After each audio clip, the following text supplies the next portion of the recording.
জুলাই মানবতা বিরোধী অপরাধে সাবেক প্রধানমন্ত্রী শেখ হাসিনা ও আসাদুজ্জামান কামালের মৃত্যুদণ্ডের রায় বিচারপতিদের সই, সাজা পরোয়ানা পাঠানো হবে ইন্টারপোলে।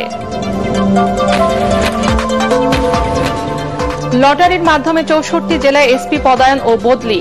আগে কেউ নির্বাচনী দায়িত্বে ছিলেন না স্বরাষ্ট্র উপদেষ্টা, পদোন্নতি পেলেন ৮২৬ বিচারক।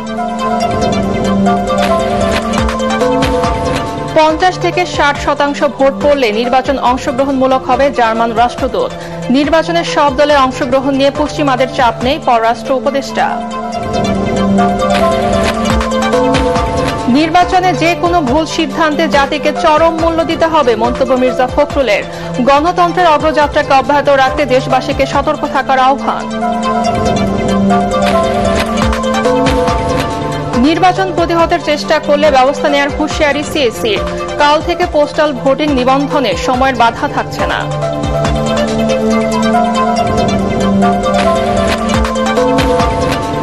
এবং ভয়াবহ আগুনে সর্বশান্ত করাইল বস্তির বাসিন্দারা। নতুন করে ঘর গোছানোর কাজে ব্যস্ত, ক্ষতিগ্রস্তদের পুনর্বাসনের সহায়তা দেবে সরকার।